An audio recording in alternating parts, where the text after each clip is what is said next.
Hello everyone, it's Dr. Rafael Gutierrez. Thank you for joining me on my channel. Today I'm actually going to be using pretty much this pantry so I can actually show one of the drills that I recommend people try when they're trying to line up their hand with their wrist. And this is going to be a little different than how most people actually do it. The reason is when you're trying to punch something, a lot of times you do certain things to help your punch act a certain way. And what I actually want to work on is alignment. And so instead of trying to keep your wrists tense, I'm going to actually have you do the alignment exercise, but keeping your wrists loose. And what you're going to do is you're just going to focus on aligning it so it is a straight line here, and as I'm using the first two knuckles, a straight line here. You'll also notice that most of the force if you do this is actually going to be on the head of the second metatarsal, and that's actually you're going to be able to see that on your own when you actually use your own walls. And then there's another drill I'm going to do, which you can actually do using a pen or pencil or any long stick. And again, this is just to make sure that your wrist aligns and that the path of your punch goes straight. Now, there are different ways you can actually punch. If you're actually doing kind of a hook, you can actually use similar techniques as long as you're not trying to do that turning here, because obviously when you're turning directions you're not going to punch straight here, you're going to actually come straight and then turn last minute, but you're going to be able to use it in a type of punch that you would see in Naihanchi. Now to start, I'm going to actually show you this wall, and for the first drill, like I said, you don't need a lot of strength. You're not actually punching, you're not doing anything. All you're trying to do is line up your wrist.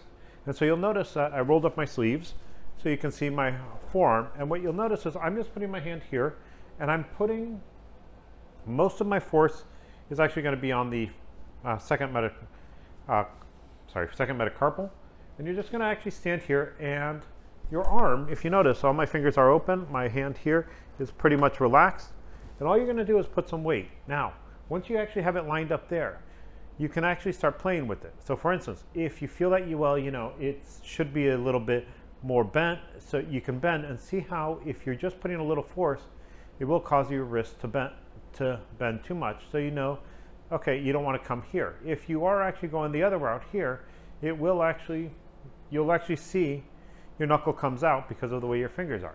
If you're straight, you can actually keep your arm soft. You'll notice that soft, and I can put pretty much all the weight I want onto my wrist without actually contracting, other than for stability on the elbow. And so that's one of the things you'll do. Now if you rotate it, you'll notice again how your arm can actually end up getting more force here. You'll notice I'm opening my hand, so you can see where the force is going. Now you may be able to see it. I'm trying to put a little more pressure on my fingers so you can see. So you may see that there's a little bit of a divot in here, and the reason is that's where I'm putting most of my pressure. I would say about 90% of the pressure that I'm putting when I'm coming in there is on the first knuckle, about 10% is on the second one. And so as you have so much more, you'll notice that if you look closely, you might see a little discoloration in the flatness here where my knuckle would be making contact with the wall. Now if you're going low in a straight line, you still use the same thing. You can notice again, open hand, I'm just kind of putting all my weight into it, and I don't need to use muscles. A lot of times people think, oh well, so your wrist won't bend, do this exercise or do this exercise or move to the side and side, and that's great. That will actually give you musculatures, but if you actually align it properly, the muscles really don't mean that much. So that's one of the drills I actually tell people. If you really want to start getting your alignment properly, just use your weight. Don't try to punch something hard and see, oh, will it bend? Do it soft, just here. Okay, where am I straight? If I'm down here, it's bending. If I'm down here, it's coming off. If I'm straight, you can actually put a lot of force in that. And so that's one of the big tests that I tell people to do, especially if you are going to do things with makiwara. If you're doing makiwara, you've got to make sure your wrists are straight. Never hit it full force the first time. Make sure you get your wrists to get in the proper alignment. The other one that I'm actually giving you, it was one that was given to me by my late sensei. His name was Kensei Taba.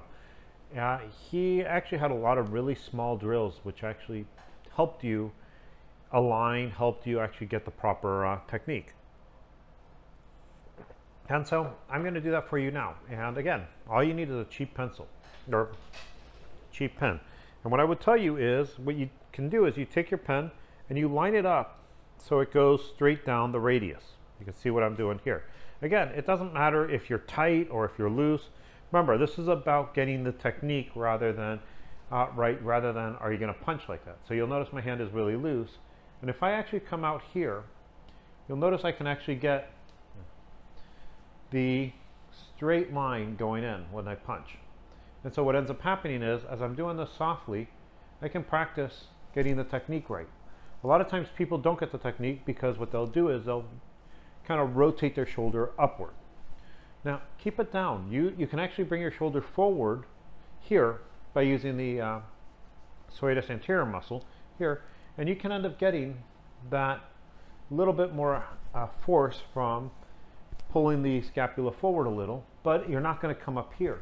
It's going to be straight down here. You can also stabilize it, by the way, by bringing the trapezius, which is a muscle in the back, in play, and so you actually can get a nice straight line as you go in. So if you see yourself doing this, making circles, that's actually what you don't want. You may actually make a little small circle depending on how tight you're holding it or how off it is as an angle. But you should be able to get, especially if you're looking at it, you should be able to get a nice straight punch with that. And so that's the two drills that I wanted to tell you guys about. I always ask people, if you have any questions or if there's a problem that you're having with your own training that you want to see if there might be an easier or an easy technique or an easy exercise such as a wall to how to fix it, please let me know and I can actually find out anatomically how to do it. And hopefully, if you're having problems with this, these two drills will help you. I hope you enjoy this and have a nice day.